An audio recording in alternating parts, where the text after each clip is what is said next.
once again, every week, I try to do a recap of the thread and the weave and the patterns of what we're studying.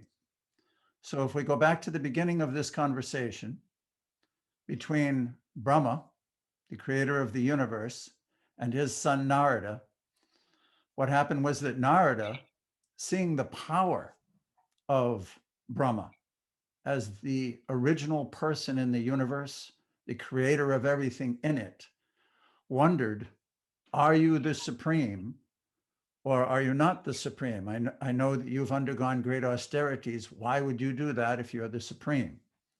And in answer to Narada's inquiry, Brahma is explaining about the creation. Now, the reason that he can explain clearly all the details about the creation are twofold. One is that it was his own experience, how it came about, what happened. He was there. And two, for those aspects of the creation that were beyond his knowledge, the Supreme Lord, what we're leading up to in this Srimad Bhagavatam in later chapters, is that Lord Krishna, being so pleased with Brahma and his service and his sincerity and his tapasya, revealed himself completely. He revealed Goloka Vrindavan to Brahma. And then he imparted Vedic wisdom unto Brahma. So Brahma's explanation to Narada is weaved with his own experiences, interlaced with the explanations and teachings of the Supreme Lord. For example, he explained how in the beginning of the creation, Lord Mahavishnu expanded and glanced over material energy. Now, he wasn't there at that time. He wasn't manifested. The universes weren't manifested. So he's heard this from the Supreme Lord, how these events took place and how the elements manifested. You may remember from the subtle, the sound, time, materialistic ego, and the Mahatattva came into being. Then the Lord, Mahavishnu, expanded himself again into each universe and manifested a form in each universe called Garbhodakshai Vishnu. And from the navel of Garbhodakshai Vishnu, a lotus flower sprouts. And on the top of that lotus flower, Brahma was born. So at the beginning of Brahma's life, there was no one in the universe. And this is where we pick up this week at the end of chapter 6, which is the Purusha Sukta confirmed, end of the chapter, texts 23 through 41. And it's lessons 7 and 8. Because it is lessons 7 and 8, lesson 8 always ends the month. The way our software works that we're using, these are monthly segments, modules. And because this is not quite the end of March, we won't begin April until a week from Monday. So next week, there won't be any courses, any classes, there won't be any postings. And next Saturday, there won't be a Zoom as a review. But it's a time when everybody can kind of catch up if you need to. And also Sunday is Gaur Purnima, so it's a festival time. So now let us start. I'll go on to the slides with the end of the Purusha Sukta confirmed, the texts 23 through 41.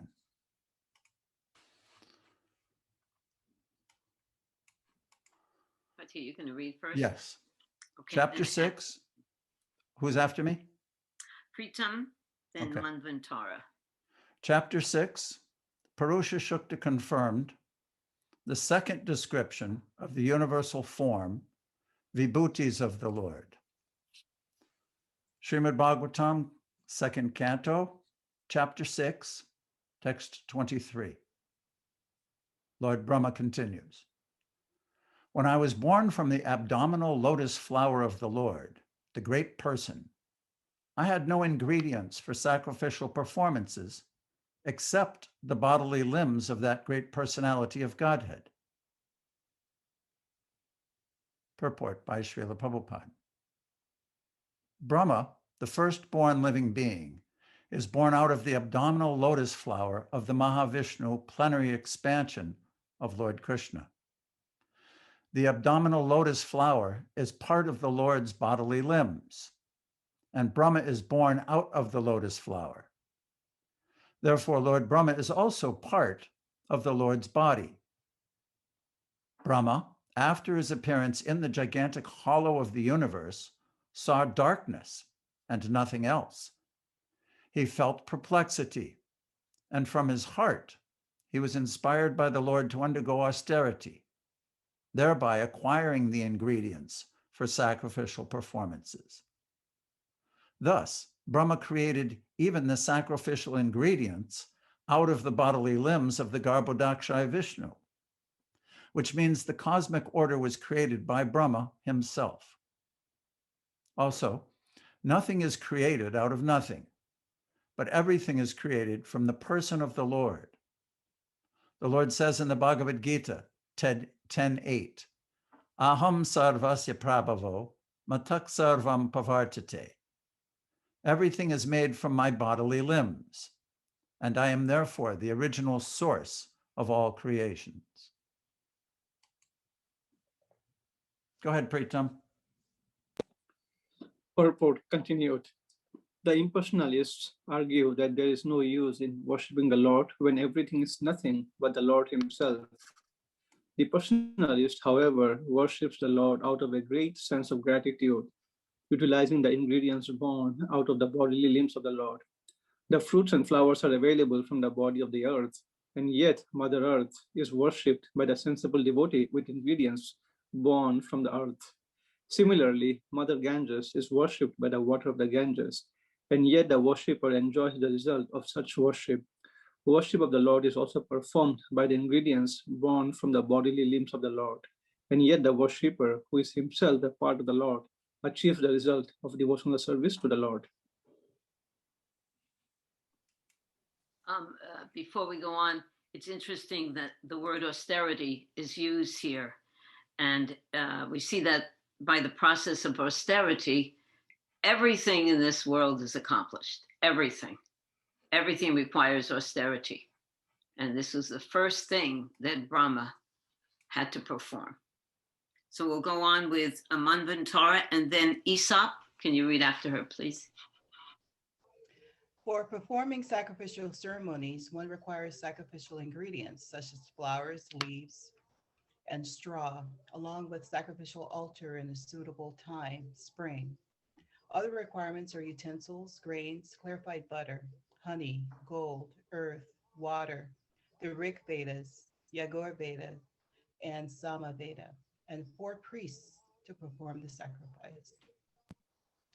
To perform a sacrifice successfully, at least 4 expert priests are needed. One who can offer hota, one who can chant urgata, and one who can kindle the sacrificial fire without the aid of separate fire, advaryu, and one who can supervise Brahma.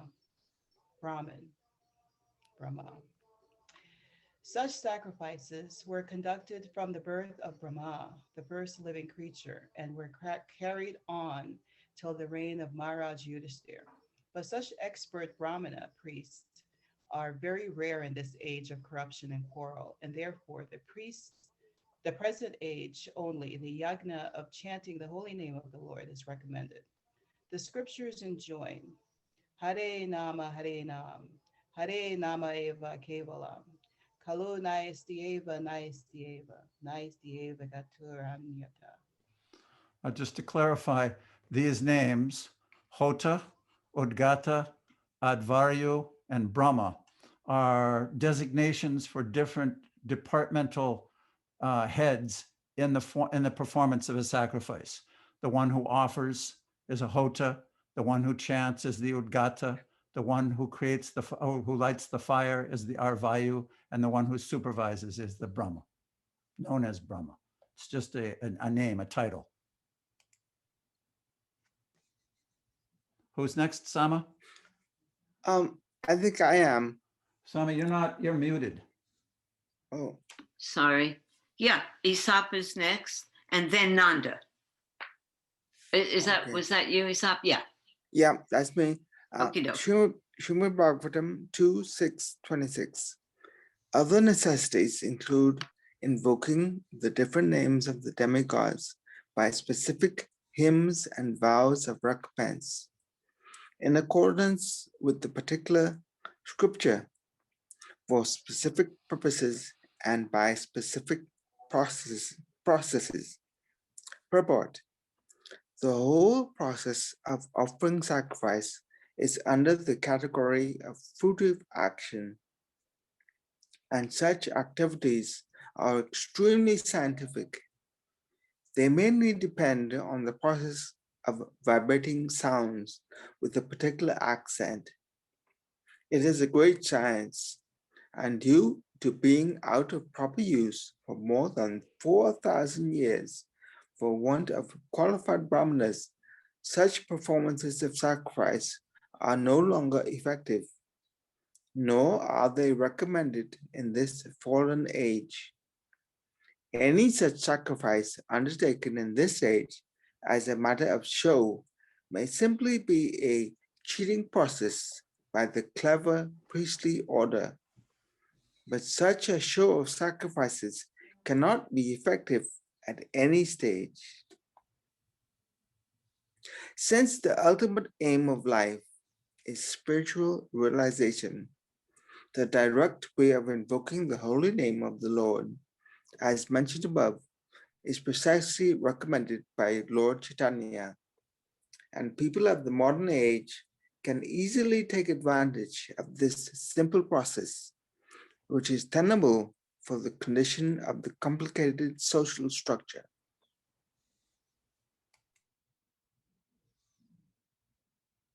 Thank you. Nanda, would you read, please? And then after Nanda, Tisha. Okay, 627. Thus I had all these necessary ingredients and paraphernalia of sacrifice in the personal bodily parts of the personality of Godhead. By invocation of the demigods' names, the ultimate goal, Vishnu, was gradually attained, and thus compensation and ultimate offerings were complete. Purport. In this verse, special stress is given to the person of the Supreme Lord and not to his impersonal Brahmayoti as being the source of all supplies. Narayan, the Supreme Lord, is the goal of sacrificial result, and therefore the Vedic hymns are ultimately meant for attaining this goal. Human life is thus made successful by pleasing Narayan and getting entrance into the direct association of Narayan in the spiritual kingdom of Vaikuntha. One point in the previous verse, it's interesting that Srila Prabhupada's purport points out that the whole process of offering sacrifice is under the category of fruitive action. But here he's saying this verse, stress is given to the person of the Supreme Lord, and the goal of the sacrificial results is ultimately meant for attaining this goal, Narayan. So one has to understand the science and its subtleties. In other words, when someone performs any action, the motive for performing that action is the most important aspect of that action itself. It's not what you do, it's why you do it, according to the Vedic subtleties. So sacrifice meant to please the Lord reaps one result, and sacrifice is performed according to Vedic rites for fruitive results reaps another result or other results.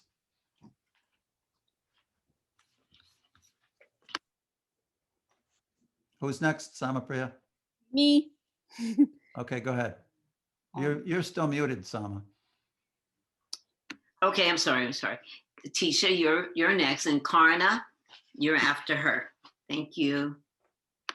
Thus I created the ingredients and paraphernalia for offering sacrifice out of the parts of the body of the Supreme Lord, the enjoyer of the sacrifice, and I performed the sacrifice to satisfy the Lord.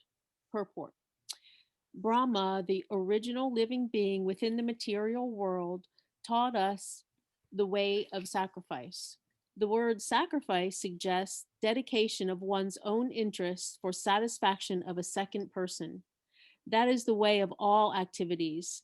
Every man is engaged in sacrificing his interests for others, either in the form of family, society, community, country, or the entire human society. But perfection of such sacrifice is attained when they are performed for the sake of the Supreme Person, the Lord. Because the Lord is the proprietor of everything, because the Lord is the friend of all living creatures, and because he is the maintainer of the performer of sacrifice, as well as the supplier of the ingredients of sacrifices, it is he only and no one else who should be satisfied by all sacrifices. The whole world is engaged in sacrificing energy for advancement of learning, social upliftment, economic development, and plans for total improvement of the human condition, but no one is interested in sacrificing for the sake of the Lord, as it is advised in the Bhagavad Gita. Therefore, there is no peace in the world. If men at all want peace in the world, they must practice sacrifice in the interest of the Supreme Proprietor and friend of all. Tisha, can you elaborate a little bit? Share your realizations on that? I'm really glad I got to read this one. I always think about when you water a tree, you know, you don't water the leaves and the flowers and the bark, you water the root, and then everything gets nutrition, and that's, you know, nourishment, everything gets to grow. And I guess that's kind of here what Prabhupada is saying. If you just worship the Supreme Lord, then everything is improved and taken care of. So Thank you. how does that translate into our everyday lives, where Srila Prabhupada's pointing out that people sacrifice for family, society, community, country, etc. We're always sacrificing and trying to please others in our everyday life and working with them. So how does one perform that same action, but at the same time sacrifice everything for the Lord? It seems contradictory. Yeah, but I guess if you try to do everything, even though you're doing it for your family or for your improvement or education, if you do it with the idea that you're doing it for Krishna, for the Lord, then I guess it's not so on me egotistical. It's more, I'm working to feed my family, but I'm really working for Sri Krishna, you know, and then everything gets satisfied. That sounds perfect to me. What do you think, Pati? I see Nanda's hand. Nanda, do you want Yeah. to say something? I want to say something, but not about this. I have a question. So if you want to continue on this topic, then I have a question. Okay, well, I'll go to the question later. Anyone else have something to say about this topic? Krishna says in Bhagavad Gita, Yat karosi yadashnasi yajahosi dadasi yat tapasyasi kaunteya tat karusva mad arpanam. Whatever you do, whatever you eat, whatever you offer and give away in charity should be done as an offering unto me. The whole science, again, we're back to motive, and it requires introspection, why we're doing what we're doing, and oftentimes when we're actually performing those activities, we're not thinking about why we're doing it. It's in the thinking, feeling, and willing stage.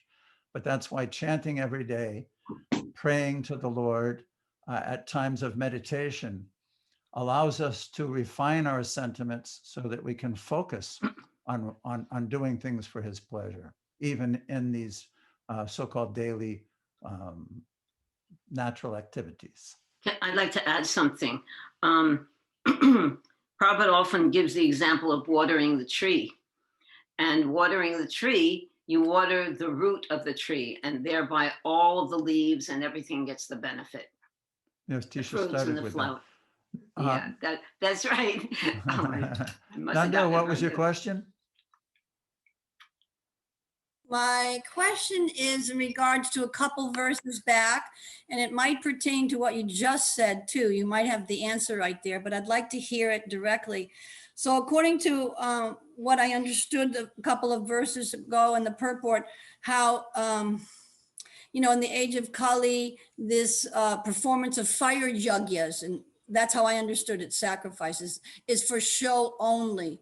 So what's the explanation? How can you calm my mind down when in different temples, they have these fire yagyas at different ceremonies, and at the same time it said that they're for show only? Can you just like put it all in perspective for me, please? Bhadra, why don't you give us some enlightenment on that topic? Well, take the example of installation, opening the Vrindavan temple. Srila Prabhupada was interested only in the holy name, but he called all the priests and everyone to perform all this elaborately. So we know that a sacrifice yajna is Harinam Sankirtan, but at the same time, certain like a Garbhadan Sanskar, some Sanskar which are necessary, good, but we know ultimately is the holy name. So that's the main sacrifice, but others are done just for the, you know, it's not a so, it's understanding that all sacrifice is done, Parajag is done. In the Parajag, Lord is there, it is Lord's mouth. So we are offering that Parajag, we are doing that. It's Okay, like we're gonna do tomorrow, we're gonna do the 108 names of Lord Chaitanya. I mean, that is very powerful. It is very powerful to do that. That's my understanding. Okay, can I say something? Chanting the name, what you just ended up saying, Bhadra, that's the most essential thing, chanting the Right. name. Right.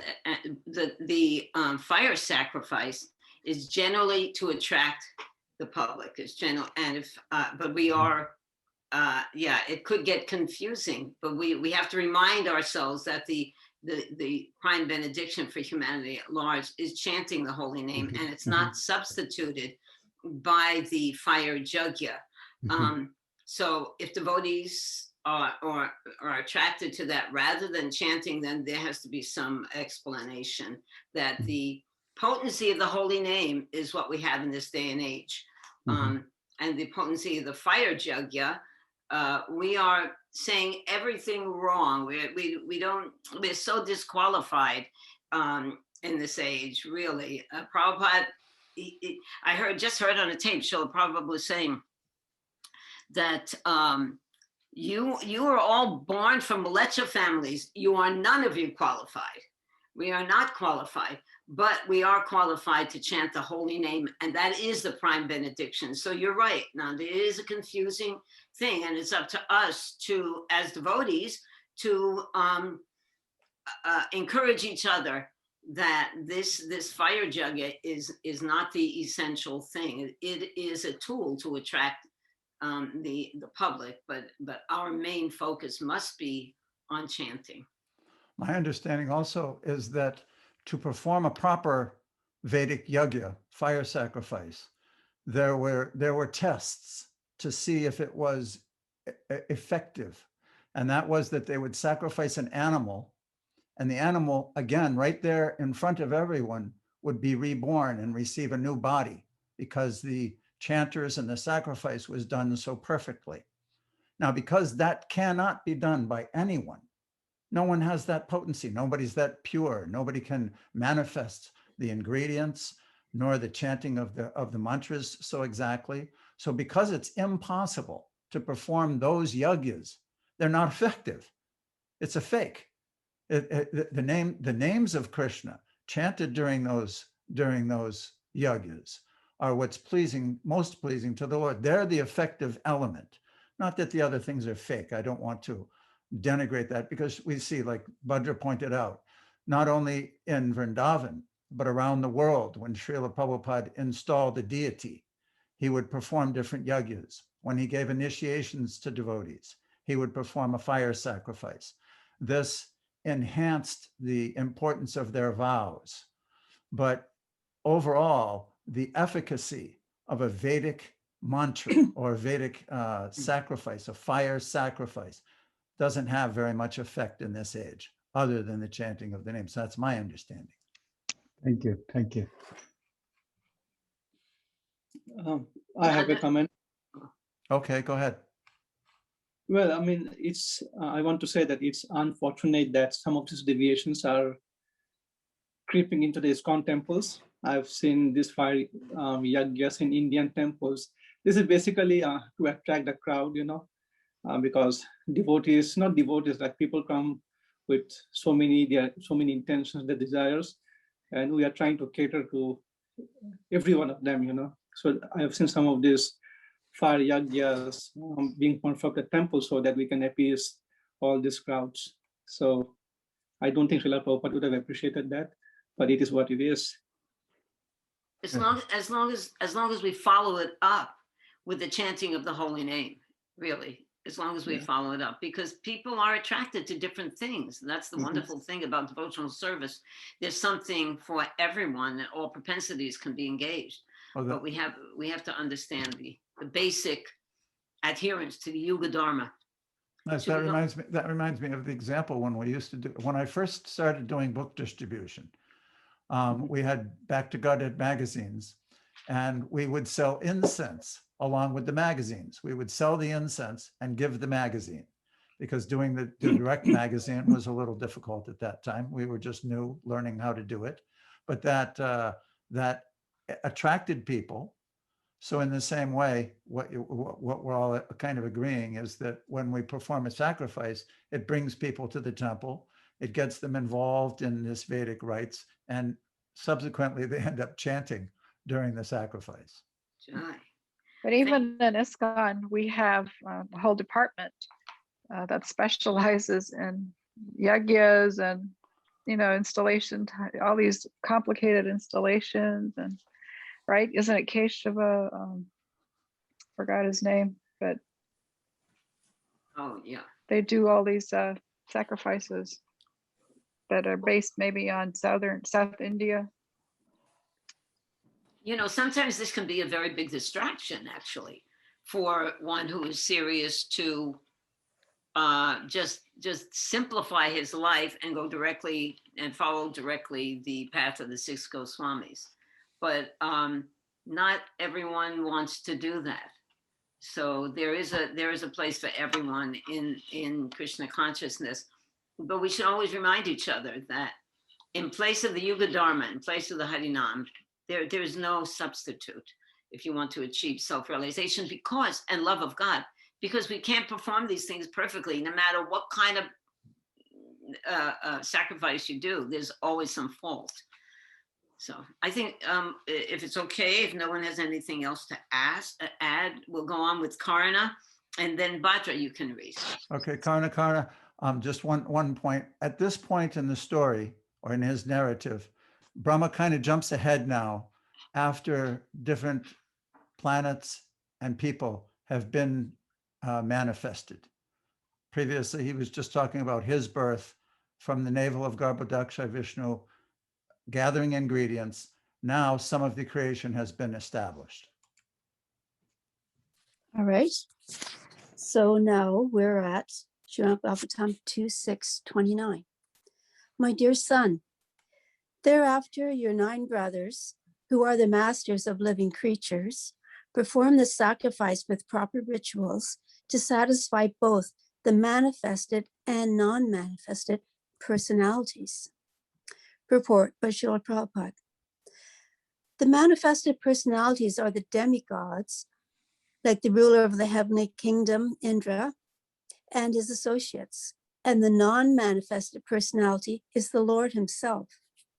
The manifested personalities are mundane controllers of the material affairs, whereas the non-manifested personality of Godhead is transcendental, beyond the range of the material atmosphere. In this age of Kali, the manifested demigods are also not to be seen, for space travel has completely stopped. So both the powerful demigods and the Supreme Personality of Godhead are non-manifested to the covered eyes of the modern man. Modern men want to see everything with their eyes, although they are not sufficiently qualified. Consequently, they disbelieve in the existence of the demigods or of the supreme God. They should see through the pages of authentic scriptures and should not simply believe their unqualified eyes. Even in these days, God can also be seen by qualified eyes tinged with the ointment of love of God. Thank you. That's a wonderful last sentence. You want to say something about that, Karna? That God, Go ahead, finish what you're going to say. the last sentence. Okay. Read that Well, again. tinged with the ointment of love of God. I was just going to say how wonderful it was when they used to offer sacrifices and the demigods would be present in previous ages. It must have been a beautiful sight. And that's why everybody when Krishna came, they just thought he was another demigod living among them. And also when in Vrindavan, in Krishna book, it said that in the evening, part of the evening formalities, there'd be sages come to the door, and also demigods would come to the door and expect to be, accepted and given respect. So we can also see like Supreme Personality of Godhead, but we have to have the secret salve of love of God, which starts in the heart. Okay, thank you. That's a very big topic. So we'll go on with Bhadra and then Gopapatni, if you would read after him. Text 30. Thereafter the Manus, the fathers of the mankind, the great sages, the forefathers, the learned scholars, the Daityas, and mankind performed sacrifices meant to please the Supreme Lord. Purport. The Daityas are devotees of the demigods because they want to derive the greatest possible material facilities from them.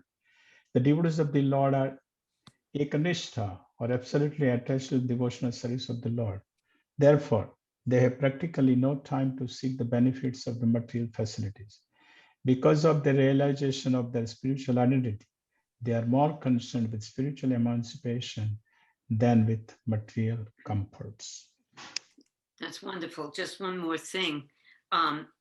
The essential point is here that will answer all of our questions: to please the Lord. If everything is done to please the Lord, then we're on the right track.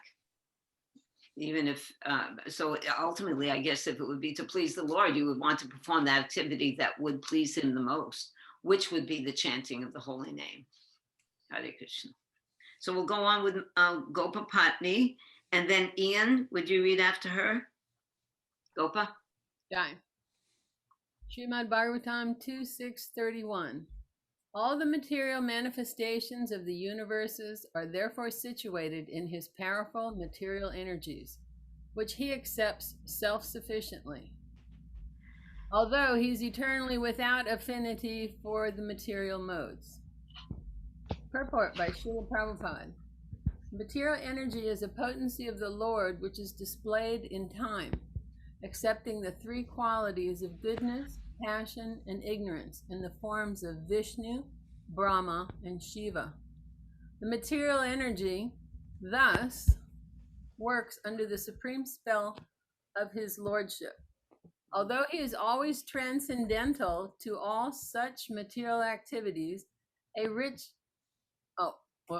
although he is always transcendental to all such material activities, a rich man constructs a big house by spending his energy in the shape of resources. And similarly, he destroys a big house by his resources. But the maintenance is always under his personal care. The Lord is the richest of the rich because he is always fully complete in 6 opulences. Therefore, he is not required to do anything personally. But everything in the material world is carried out by his wishes and direction. Therefore, the entire material manifestation is situated in Narayan, the Supreme Personality of Godhead. Thank you. Oh, Do you want to say something about that, Gopa? Oh, I wish I would have written. Krishna is the richest, is our richest father. He's the richest. He's full of all opulences. Yeah. So why go anywhere else, right? Yeah. Okay, thank you. That's cool. Ian and then Vaishnavi. Thank you, Gopa. Unmute. Yeah, I just did. 2632. By his will I create, Lord Shiva destroys, and he himself is in his personal eternal form as a personality of Godhead, maintains everything. He is a powerful controller of the.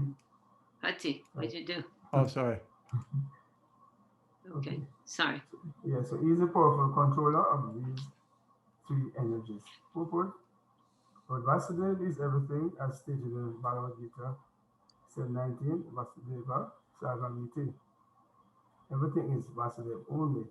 In the Vedic hymns, also the same Vasudeva is held to be supreme. In fact, there is no greater truth than Vasudeva. And Lord Krishna affirms the same truth in the Bhagavad Gita 7:7, Mata Taram Nanyat. There is nothing above me, Lord Krishna. Srimad Bhagavatam explains this truth in the verse under discussion. But Vasudeva is one without a second. But because he is all powerful, he can expand himself as well as display his omnipotencies. The Lord is described here as omnipotent by three energies, Chi, Shakti, Greek. So primarily, these three energies are internal, marginal, and external. These external energies also displayed in the three modes of goodness, passion, and ignorance. Similarly, internal potency is also displayed in three spiritual modes, Samvit, Sandhini, and Hadlini. The marginal potency of all the living entities is also spiritual, Prakriti, Vivi, Param. But living entities are never equal to the Lord. Thank you, Ian. Go on, Patsy. Yeah, one of the points being brought up here is important and will be elaborated on later. The external energy is displayed in three modes of goodness, passion, and ignorance. Similarly, the internal potency is also displayed in three spiritual modes, Samvit, which means existence, Sandhini, or that actually Samvit means knowledge, Sandhini means existence, and Hladini means pleasure. The marginal potency of the living entities are also spiritual, but the living entities are never equal to the Lord. Means the thing that will be elaborated on is that the marginal living entity can serve either the external energy or the material or the internal potency. That's where free will comes in. Right. This is a point that's going to be stressed over and over again by Srila Prabhupada, that the living entity is subordinate to the Lord. And if you really think about it, who would think that he was as powerful as Krishna? It's absurd. It's an atheistic view. So now we'll have Vaishnavi and then Madhurya Leela. Would you read after her, please? Srimad Bhagavatam 2.6.33. My dear son, whatever you have inquired from me, I have thus explained unto you, and you must know for certain that whatever there is, either as cause or as effect, both in the material and spiritual worlds, is dependent on the Supreme Personality of Godhead. Purport. The complete cosmic situation, both in the material and in the spiritual manifestations of the energies of the Lord, is working and moving first as the cause and then the effect. But the original cause is the Supreme Personality of Godhead. Effects of the original cause become the causes of other effects, and thus everything, either permanent or temporary, is working as cause and effect. And because the Lord is the primeval cause of all persons and all energies, he is called the cause of all causes, as confirmed in Brahma Samhita as well as Bhagavad Gita. The Brahma Samhita 5.1 affirms Ishvara Parama Krishnaha Satchidananda Vigraha Anadir Adi Govinda Sarva Karana Karanam. And Bhagavad Gita 10.8 also confirms this. So the original primeval cause is Vigraha, the personal and the impersonal spiritual effulgence Brahma Jyoti is also an effect of Supreme Brahman. Brahmano hi pratishtaham. Thank you. I'd Thank like you. oh, did you want to say something? I just wanted to ask Ian, would you please mute yourself? Sorry. That's okay. I'm getting to recognize different sounds in back of the people.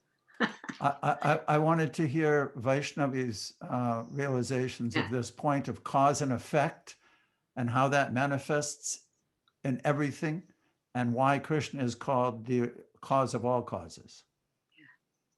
This section I've highlighted. So it says from 10.8, Krishna himself says, Mataha sarvam pravartate. So from me comes everything, and that is how much I know. Okay, Jai. The thing that I'm trying to zero in on is that everything, both in the material and spiritual manifestations, is working and moving first as a cause and then an effect. We often don't put the effect of something. When something happens, it happens for a reason. There was something that took place prior to that event, which brought that event to be manifested. That's the cause. What causes the effect? And what's happened with Lord Brahma's explanation is that everything in the entire universe, every single thing that's happening, the original cause is the Supreme Personality of Godhead. This is the main point that he's making. Tisha had a question. Because I'd spent the whole week thinking about what we talked about last week about when you surrender to Krishna, somehow you're not affected by the material forces, right? You have the protection of Krishna. And so when reading this verse about the marginal, about us being marginal, is that kind of like the same thing? Like we can choose to serve the material nature or we can choose to serve Krishna. I mean, I just had like a moment of clarity, like maybe I understand that because I'm so uncertain of my surrender. Like I guess I just keep messing with it in my mind about, am I really surrendered? Am I surrendering to Krishna? What does surrender really like feel like? What is it that makes us say we're surrendered? And so then I always wonder, am I being influenced by the material nature, or I don't know, just. That's a very wonderful point. And I still sometimes ask myself that. I think all devotees ask themselves, you're always checking, am I surrendering? Am I not surrendering? The first point I feel is to follow the instructions of the spiritual master. That's the first point. If we are doing that, then more and more subtle things will come up. At least we know we're starting at the beginning. We're following the process of Krishna conscious. If we're surrendering, that means you could say, oh, I believe in Krishna, but you're not doing what he says to do. Okay, so your belief is on one level. But if you surrender, it means you follow instructions, you chant your rounds, you hear transcendental knowledge, and then by hearing you learn what to do, what not to do. It is a process, but there are ways that we can check. I mean, I'm always asking my husband the same thing. What is devotional service? What does it mean to surrender? And we start with the instructions of the spiritual master. And if we're performing those things, then we are on the path of surrender. Not that we won't have more questions, but they will be subtle, more subtle. Am I really giving my heart? oh, my false ego's in the way. It's that's what it means, self-realization. We're getting all the dirt off, and then all of a sudden we see things in a different way than we've never seen. So Patti, you have something to add, or not? Yeah, and we have to kind of move along. We and have not to move spend so on. much time. But the point that you made, that surrendering to the instructions of the spiritual master will become abundantly clearer as we follow this story from Brahma, because he's the first one that actually met Krishna face to face and heard these Vedas from him. So as that passes down through the disciplic succession, that where it has to be kept intact. It's the most important point of the whole process. And now we'll read more about it. Thank you. Madhurya Leela, could you read and then Ekadasi? Okay, 2:6:34. O Narda, because I have caught hold of the lotus feet of the Supreme Personality Godhead Hari with great zeal, whatever I say has never proved to have been false, nor is the progress of my mind ever deterred, nor are my senses ever degraded by temporary attachment to matter. Prabhupada's purport. Lord Brahma is the original speaker of Vedic wisdom to Narada. Narada is the distributor of the transcendental knowledge all over the world through his various disciples like Vyasadeva and others. The followers of Vedic wisdom accept the statements of Brahmaji as gospel truth. And transcendental knowledge is thus being distributed all over the world by the process of disciplic succession from time immemorial, since the beginning of the creation. Lord Brahma is the perfect, liberated living being within the material world. And any sincere student of transcendental knowledge must accept the words and statements of Brahmaji as infallible. The Vedic knowledge is infallible because it comes down directly from the Supreme Lord unto the heart of Brahma. And since he is the most perfect living being, Brahmaji is always correct to the letter. And this is because Lord Brahma is a great devotee of the Lord who has earnestly accepted the lotus feet of the Lord as a supreme truth. Continue, okay? Purport. Well, maybe somebody else could read now. Okay. Ekadasi. The devotees are always liberated, but that does not mean that they are impersonal. The Lord is a person eternally. One second. Sorry. Okay. The Lord is a person eternally, and the devotee of the Lord is also a person eternally. Because the devotee has his sense organs even at the liberated stage, he is therefore a person always.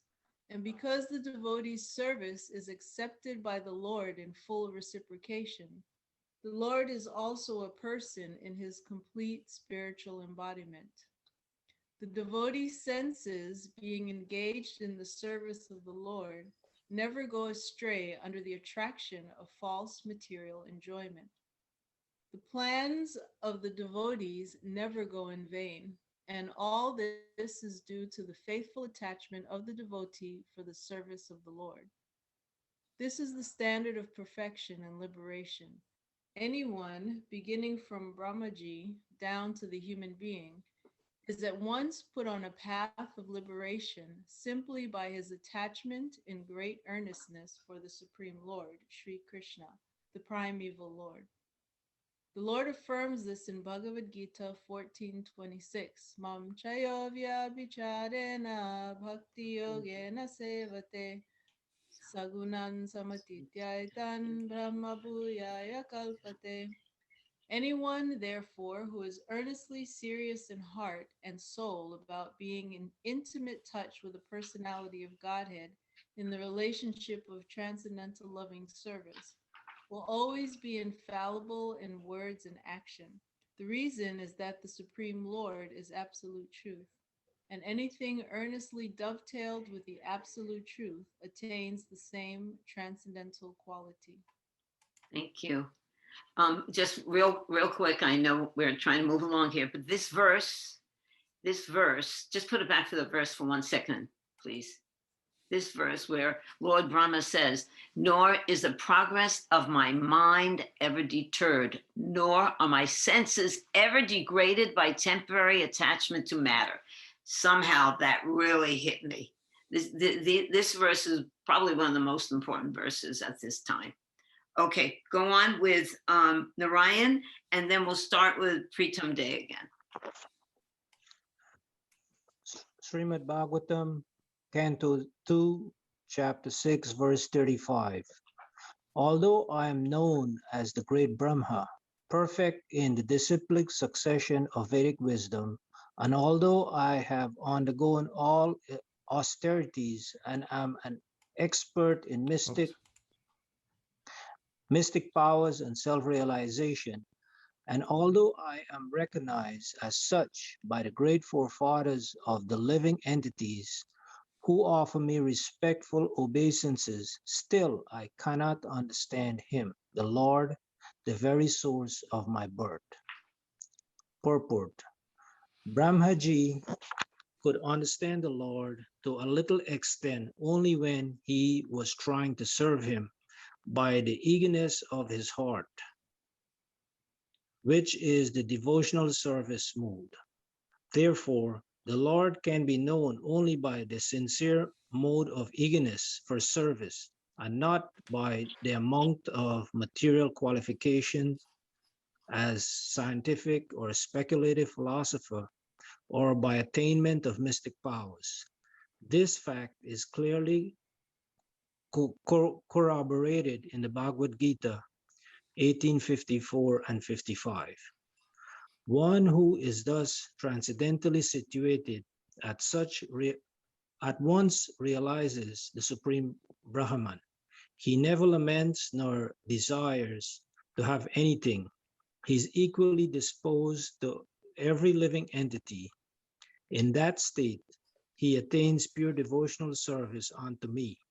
One can understand the Supreme Personality as he is only by devotional service. And when one is in full consciousness of the Supreme Lord by such devotion, he can enter into the kingdom of God. Thank you, Narayan. Just real quick, because Narayan never really speaks. Do you have something to say about that, Narayan? When that, especially that last verse that you read from the Bhagavad Gita, you give us a little teeny. Not really. I don't know. You sure? All right, you think about it. Thank you, though. So we'll go on now with Pritam and then Manvantara. Verse 36. Therefore, it is best for me to surrender unto his feet, which alone can deliver one from the miseries of repeated birth and death. Such surrender is all auspicious and allows one to perceive all happiness. Even the sky cannot estimate the limits of its own expansion. So what can others do when the Lord himself is unable to estimate his own limits? Purport. Lord Brahma, the greatest of all learned living beings, the greatest sacrificer, the greatest observer of the austere life, and the greatest self-realized mystic, advises us as the supreme spiritual master of all living beings that one should simply surrender unto the lotus feet of the Lord in order to achieve all success, even up to the limit of being liberated from the miseries of material life and being endowed with all auspicious spiritual existence. Therefore, the men of this insignificant planet should kindly accept the instruction of Brahmaji and would do well to surrender unto the lotus feet of the Lord rather than try to estimate the length and breadth of the Lord's potencies. Thank you. Okay, Manvantara and then Isa. The living entity, by his constitutional position, is not independent. He must surrender either unto the Lord or unto material nature. Material nature is also not independent of the Lord, since the Lord himself has claimed the material nature as mana maya, or my energy, Bhagavad Gita chapter 7:14. And as me, bina prikti asada, or my separated energies in 8 divisions, Bhagavad Gita chapter 7, text 4. Therefore, material nature is also controlled by the Lord, and he has claimed in the Bhagavad Gita chapter 9, text 10, Maya Kshina Prakti Suyate Characharam. Under my direction only is material nature working, and thus are all things moving. And the living entities, being superior energy to matter, have choice and discrimination, either to surrender unto the Lord or to surrender unto material nature. By surrendering unto the Lord, one is happy and liberated. But by surrendering unto material nature, the living entity suffers. Therefore, liberty, happiness, and all good fortune can be attained only by surrendering unto the Lord, because he is full liberty, full happiness, and full auspiciousness. Such liberation and happiness are also unlimited, and they have been compared to the sky. Although such liberation and happiness are infinitely greater than the sky. The actual position is that the Lord can measure it, but the happiness in the Lord is also identical with the Lord on account of absolute knowledge. So the happiness derived from the Lord may be measured by the Lord, but the happiness increases again, and the Lord measures it again. And then again, the happiness increases more and more, and the Lord measures it more and more. And as such, there is eternally a competition between the increment and measurement, so much so that the competition is never stopped and goes on unlimitedly and infinitum. This point of the living entity has the choice of discrimination. I always like to equate the science as it's being presented as impetus to surrender to the Lord. The illusory energy is constantly presenting before us allurements.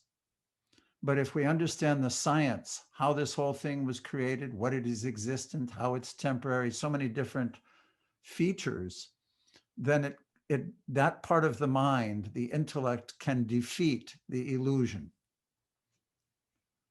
So that's one of the reasons it's important to understand these subtle aspects of the creation and the science behind it. You're muted. Oh, thank Aesop, you. Aesop, Okay. breathe, and then okay, and then after you, Tisha. Okay. Srimad Bhagavatam 2:6-37. Since neither Lord Shiva nor you nor I could ascertain the limits of spiritual happiness, how can other demigods know it? And because all of us are bewildered by the illusory external energy of the Supreme Lord, we can see only this manifested cosmos according to our individual ability. Purport. The demigods, semi-demigods, Gandharvas, etc., are all highly intelligent persons in the upper planets. The human beings are inhabitants of the intermediate planets, and the asuras are inhabitants of the lower planets. All of them have their respective conceptions and estimations of their absolute truth, as does the scientist or the empiric philosopher in human society. All such living entities are creatures of the material nature, and consequently, they are bewildered by the wonderful display of the three modes of material nature. Everyone thinks in terms of individual capacity that this universe, which is manifested before us, is all in all. Brahma, Narada, and Lord Shiva know about the Lord to a considerable extent, and therefore one should follow the instructions of these great personalities instead of being satisfied with a tiny brain and its playful discoveries, such as spacecraft and similar products of science. As the mother is the only authority to identify the father of a child, so the Mother Vedas, presented by the recognized authority such as Brahma, Narada, or Shiva, is the only authority to inform us about the absolute truth. Thank you. Tisha and then Karna. Let us offer our respectful obeisances unto that supreme personality of Godhead, whose incarnations and activities are chanted by us for glorification, though he can hardly be fully known as he is. Report. It is said that the transcendental name, form, quality, pastimes, paraphernalia, personality, etc., cannot possibly be perceived by the gross materialistic senses. But when the senses are purified by the process of hearing, chanting, remembering, and worshiping the lotus feet of the holy deity, etc., the Lord reveals himself proportionately to the advancement of the quality of devotional service. Ye yata mam prapadayante. One should not accept the Lord to be an order supplying agent who must be present before us as soon as we desire to see him. We must be ready to undergo the prescribed devotional duties, following the path by the predecessors in the disciplic succession from Brahma, Narada, and similar authorities. Thus the Lord reveals himself proportionately before the devotee. Lord Brahma therefore offers his respectful obeisances as a bona fide spiritual master and advises us to follow the process of Shravana and Kirtana. Simply by this process, or simply by hearing and chanting the glories of the activities of the Lord's incarnation, one can certainly see within himself the identity of the Lord. One thing to note here, as we come to the end of the chapter, there's only a few more verses. He's going to change direction. The next chapter is called Scheduled Incarnations of the Lord and Their Specific Functions. So at this point, after explaining all these different things, he's offering his respectful obeisances unto the Lord. Now he says, let us offer our respectful obeisances unto that personality of Godhead, whose incarnations and activities are chanted by us for glorification. And he's slightly directing his narrative toward that next step. One thing, Tisha, when you read, could you go back there real quick, Mati? Yeah. Ye yatam mam prapadyante, and you asked about surrender. So this is also to the extent one surrenders to Krishna, then these self-realization and awareness of his presence will manifest. So you asked about surrender. So this is to the extent one surrenders to Krishna, he will become revealed to one. Surrendering actually means offering food, following the principles, becoming more spiritually oriented and giving up mundane association and increasing one's association with transcendence. So that's just to continue on that line. Sorry, thank you. So we'll go on now reading with Karna and then Bhadra. Alrighty. Srimad Bhagavatam 2:639. The Supreme Original Personality of Godhead, Lord Shri Krishna, expanding his plenary portion as Mahavishnu, the first incarnation, creates this manifested cosmos, but he is unborn. The creation, however, takes place in him, and the material substance and manifestations are all himself. He maintains them for some time and absorbs them into himself again. Purport by Srila Prabhupada. A poor fund of knowledge cannot comprehend the existence of an original person form of the Lord when he is expanded in everything. This imperfectness is due more or less to the material conception that a substance distributed widely in parts can no longer exist in the original form. So this Mahavishnu is the first incarnation in the creation, and from him all the other universes are generated and all material manifestations are produced, one after another.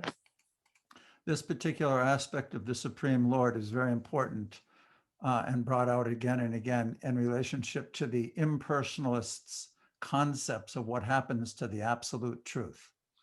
If we have a piece of paper and you rip it into pieces, the original paper no longer exists.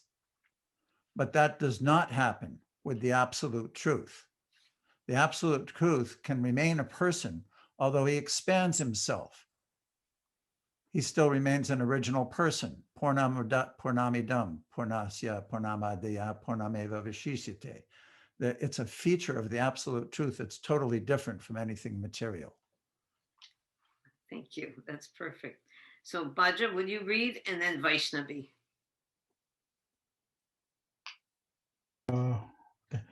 The causal ocean is created by the Lord as the Mahatattva, as a cloud in the spiritual sky, and is only a part of his different manifestations. The spiritual sky is an expansion of his personal rays, and he is the Mahatattva cloud also. He lies down and generates the universes by his breathing, and again by entering into each universe as Garbhodakshaya Vishnu.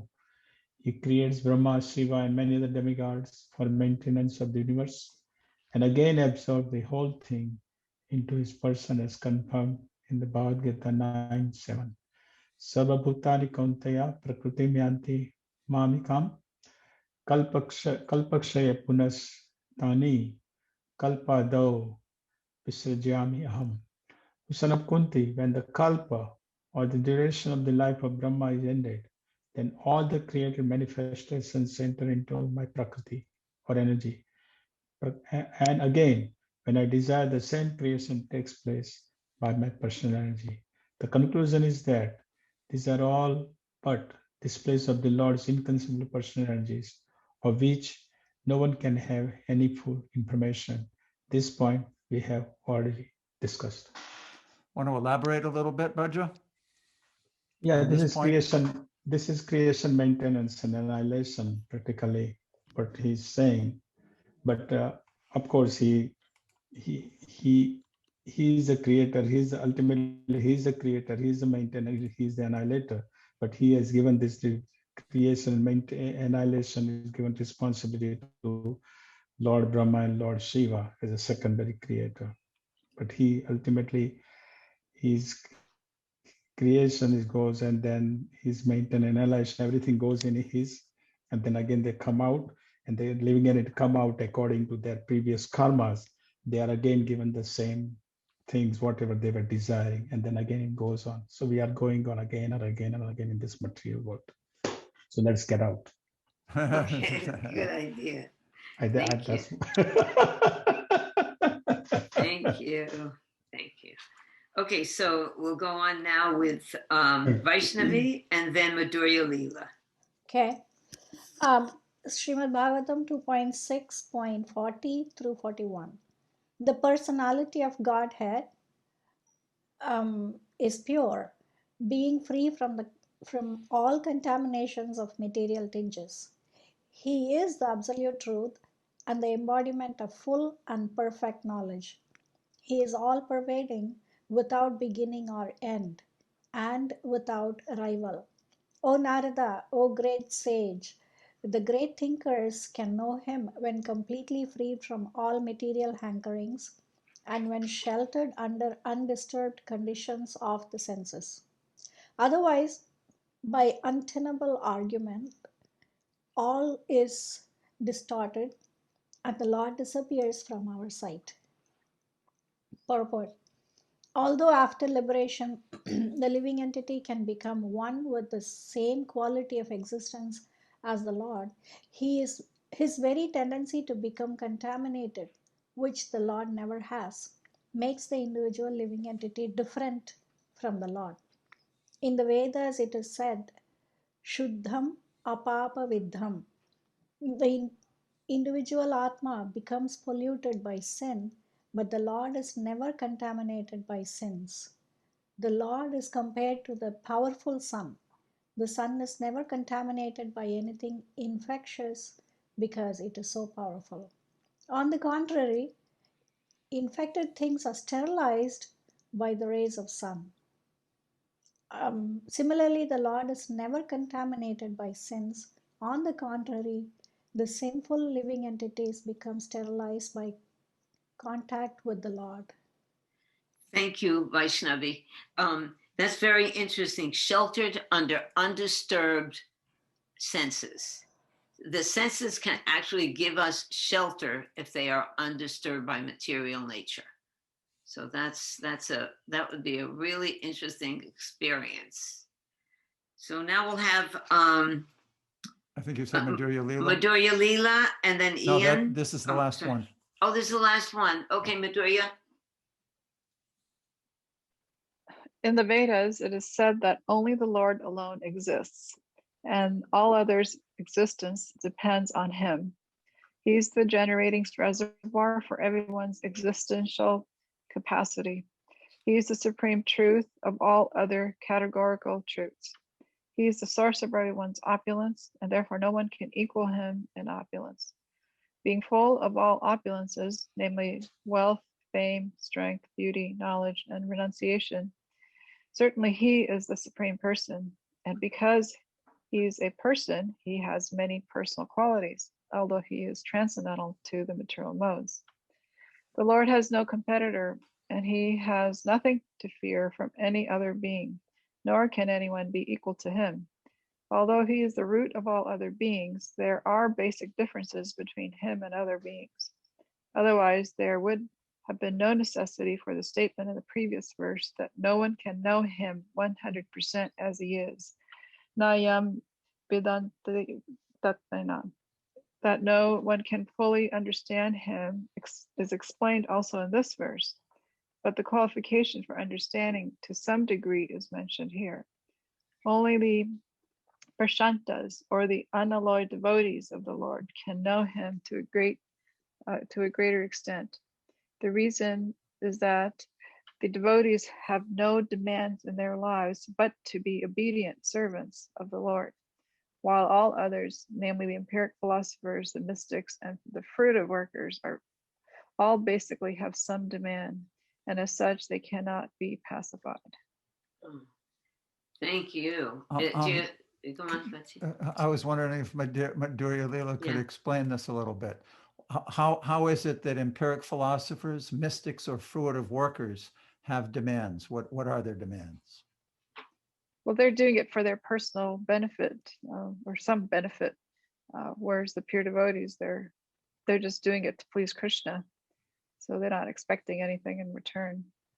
Very nice, Johnny. How do you get to that platform? By serving your spiritual master and serving the devotees. So service is the thing. We're always serving anyway, right? We're all serving something. So best we serve, just like Tisha said in the beginning, we serve the root of the tree. And then every aspect, we do it for Krishna. We be a good wife for Krishna, be a good student for Krishna, be anything that you are doing for Krishna. So does anyone have any question or anything to add? There's Mandantara and Batra. Yeah, I have a question, but not kind of like this, but I noticed in reading Prabhupada purports how he's very, very careful about saying Garbhodakshayi Vishnu, the abdomen, Lord Brahma manifested from the abdomen lotus flower of Garbhodakshayi Vishnu. And I know sometimes we say the navel of Garbhodakshayi Vishnu, but the Mayavadis, you know, they're always looking for excuses to say, you know, Krishna is different and Krishna is not God, you know. So when we say the navel, because only because of anatomy, we know that the umbilical cord and the child and, you know, manifests and all those kind of things. So when we say the navel of Garbhodakshayi Vishnu, it kind of implies that he's not the first, you know what I mean? Like someone else is greater. Oh, yeah, a few children. So I'm wondering if that's why Prabhupada does that, because his language is always very careful. Whenever I read it, I'm always noticing, only because of anatomy, that Garbhodakshayi Vishnu, he never says navel to what I've read. So he says that he comes from the navel. It says Brahma comes from the abdomen, lotus flower. is Well, what the I've navel, read. you go underneath the navel, there's the abdomen. So, you know, Oh, it's okay. the section of the Okay. body. I don't know. There is, what's that verse in the first canto? Queen Kunti is saying that verse, glorifying the different aspects of the Lord, which are like a lotus. Namaha Pankajanaಭaya. No, yeah. Namaha function. Yeah. So and the Pankajangari, that's the navel. That's a lotus navel. So For those who know Sanskrit or Hindi, doesn't Garba Daksha, doesn't Garba have something to do with the navel? It's the womb. Garba means womb. So Yeah. Garba means womb, Manvantari. That's why it's stressed Garbo Dakshai, comes from the womb, from the navel, from the abdomen area. Well, abdomen is a generalized spot. Navel is more specific. That's in the abdomen. that's from our nurse. She knows Well, anatomy. Manvantari is also a Manvantara nurse. also. Oh, Manvantara, you're a nurse too. No wonder you have a technical question. Okay. Well, Brahma, Bhadra? Yeah. I got Brahma on the mind. In the text 34, Brahma says that, he says it, he has caught hold of the lotus feet of the Supreme Lord, and then he's not affected by anything. But at the same time, he's interested that in the Brahma Vibhavan Lila he's completely bewildered by his Lord Krishna, isn't it? Oh, well, that's a different bewilderment. That's a different bewilderment to be bewildered. That's Yoga Maya instead of Mahamaya. Yoga Maya bewilders the devotee sometimes for Ras, or Ras means with relationships and making a different mood. It's a different kind of bewilderment. That's my understanding. Explain that a little more clearly. Who, me or Bhadra? You. Yeah, you. Well, bewilderment in the material world makes us think that we're these bodies. When you're totally absorbed in transcendence and understand that you're the servant of Krishna, you, like for example, Mother Sachi, she made an offering to Nimai every day when he was in Puri, and she made an offering to him, offer the boga, and she would go and see that it wasn't on the plate, and she went to the pot to see, did she offer it?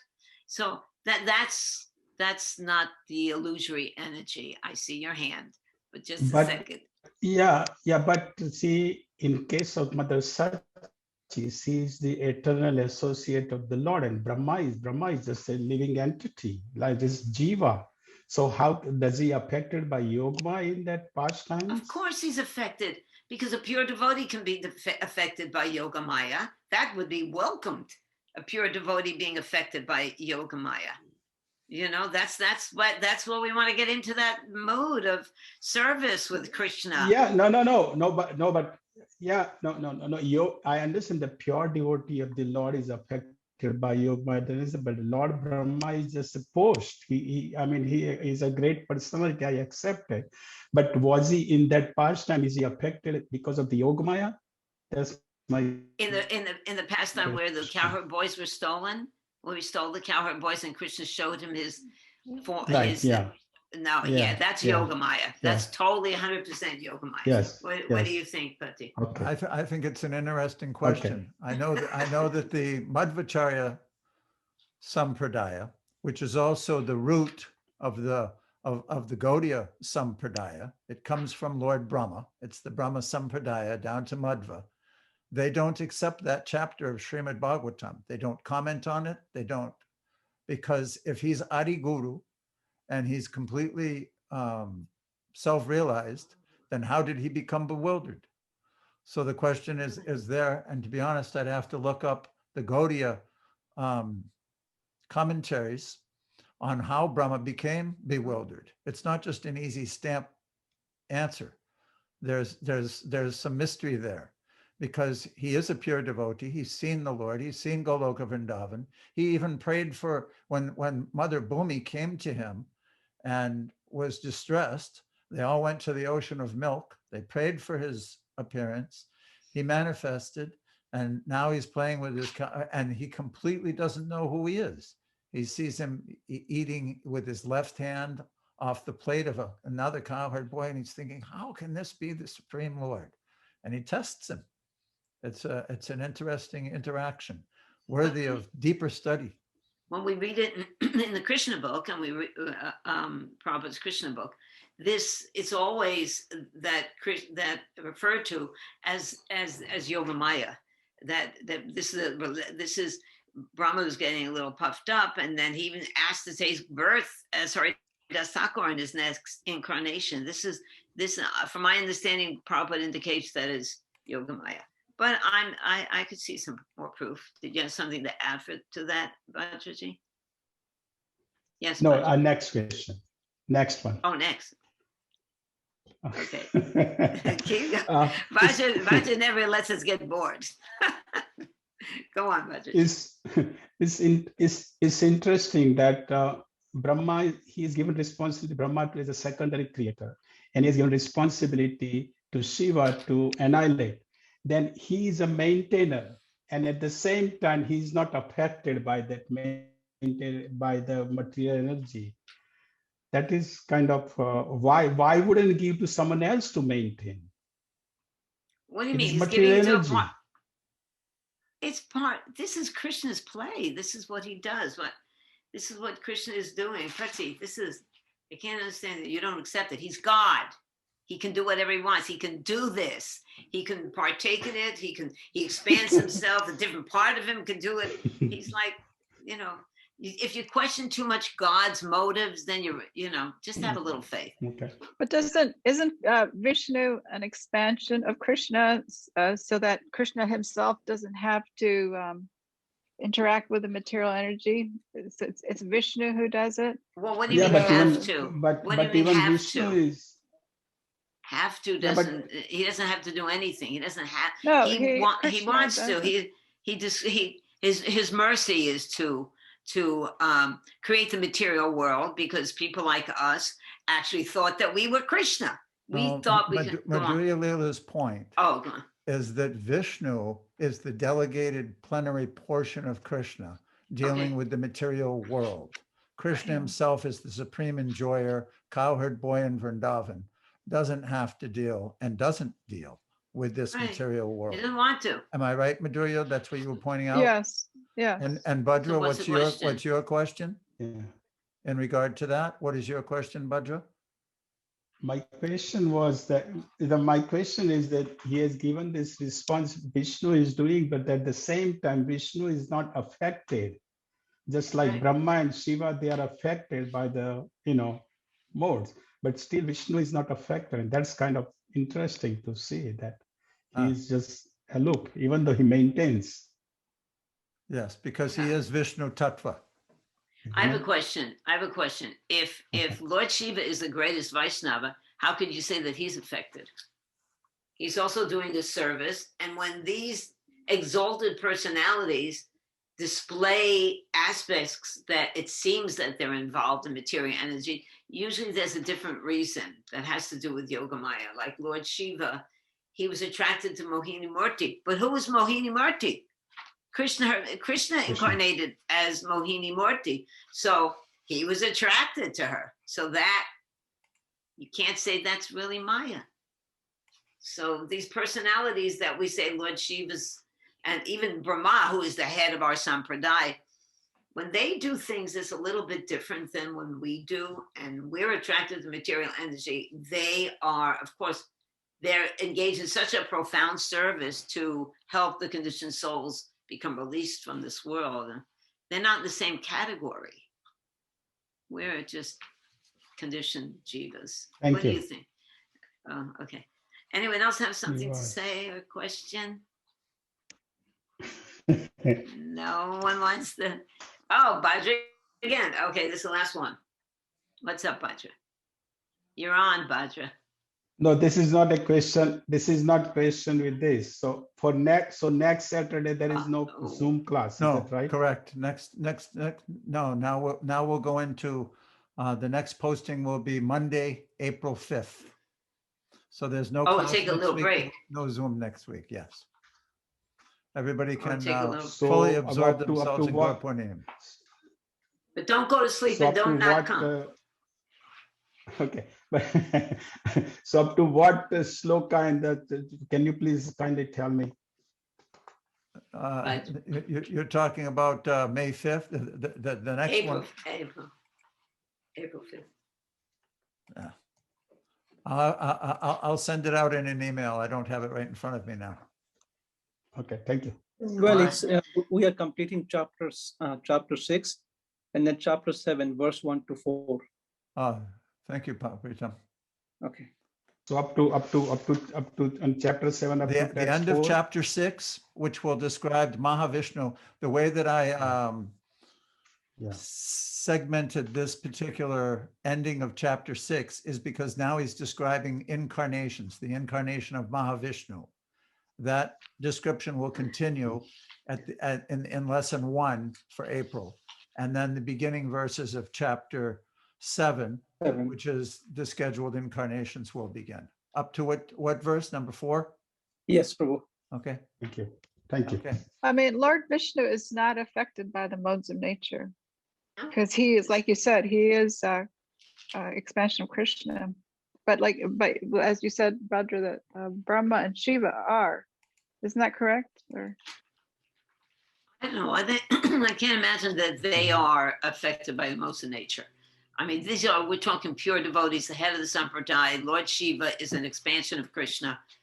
He's also the head of the Sampradaya. He's also, I mean,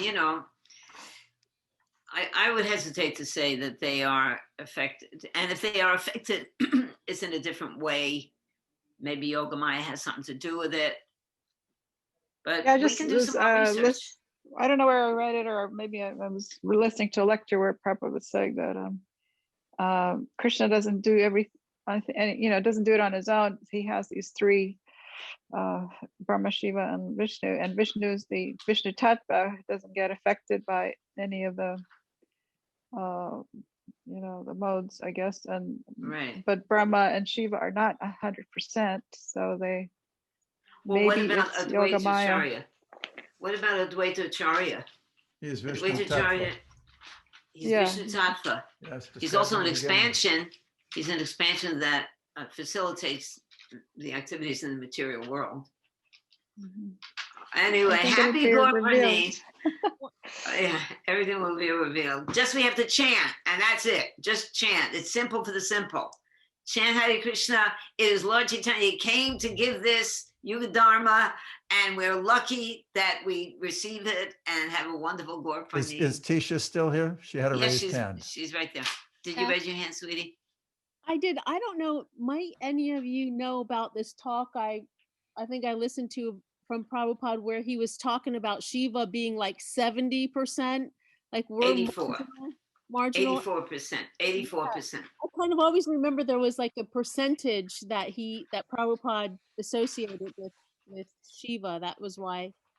Yeah, in the Nectar of Instruction, there are Nectar of Devotion. those percentages. I mean, in Nectar of Devotion, the percentages are there. But when it gets to Lord Shiva, 84%, that's quite a chunk. So Tisha, you've read Nectar of Devotion? Do you Yes. know it? So remember the 64 qualities of Krishna mentioned in that. And then there are 4 specific for Krishna. Then there are some specific to Vishnu. Then there are some specific to Shiva and Brahma.